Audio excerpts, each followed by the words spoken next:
The big problem with email is that it was designed from the ground up to not be secure.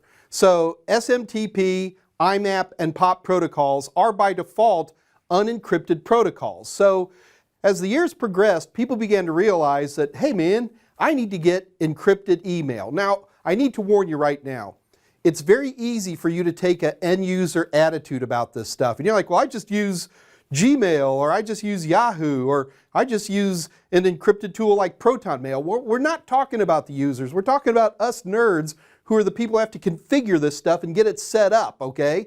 So what we're going to be talking about here is that you've got a mail server that you're having to deal with. And what you're trying to do is you're trying to move out of the unencrypted world and into the encrypted world.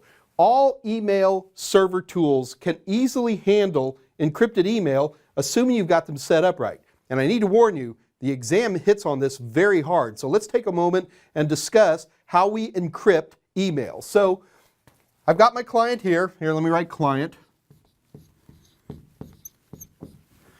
And this client here is probably running a more traditional client, Outlook or Thunderbird or something like that. It might be a web-based tool, but we're not talking about Gmail here, folks. We're not talking about Yahoo.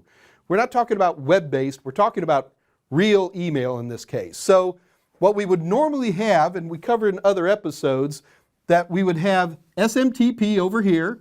This is an SMTP server, and he's going to be running on port 25.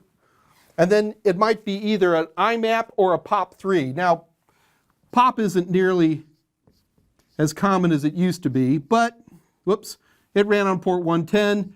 Pretty much everybody uses IMAP these days because it's nice to be able to create folders in your email and stuff like that.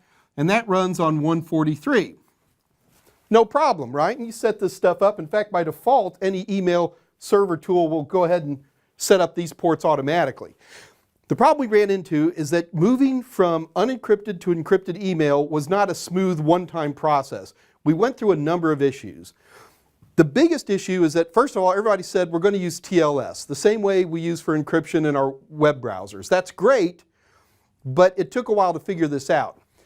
The first problem we ran into is that you would have a client and it would come into an encrypted server, but it would start the conversation using traditional ports, and then it would switch over. And this was called traditional TLS. Notice I'm using the past tense when I say this.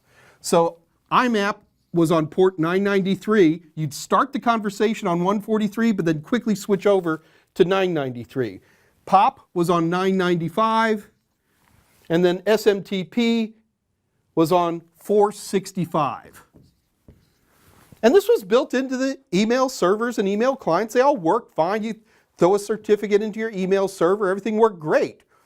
However, the powers that be, as they looked at this TLS solution, they began to say to themselves, wait a minute, this is silly.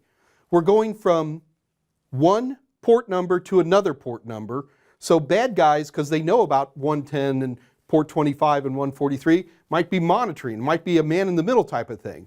So instead, why don't we just erase all that and come up with another technology called Start TLS. It's still TLS, folks, but at no time is it in an unencrypted state. So Start TLS was originally designed, and I don't care, all three of these ran on the same port number, 465. The idea of using 465 is because it was the one used originally with TLS, and they just arbitrarily picked it. You don't need 3 ports in this case. You've got a smart device that's able to separate these things. But there was a problem. And the problem is that we had a lot of mail servers, and we're talking about the early 2000s. This isn't that terribly long ago, where these servers would try to support both of these protocols.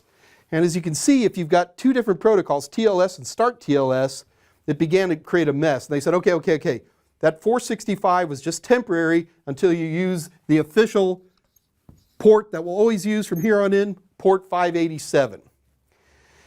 I'm going to warn you, when you're configuring both email servers and email clients, there's a lot of variance in here.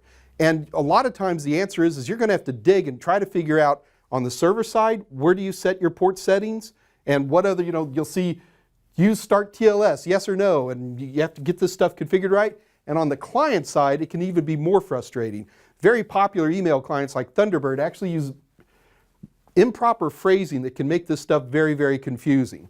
For the exam, it is really important to me that you understand that there were two different protocols. TLS was the first version.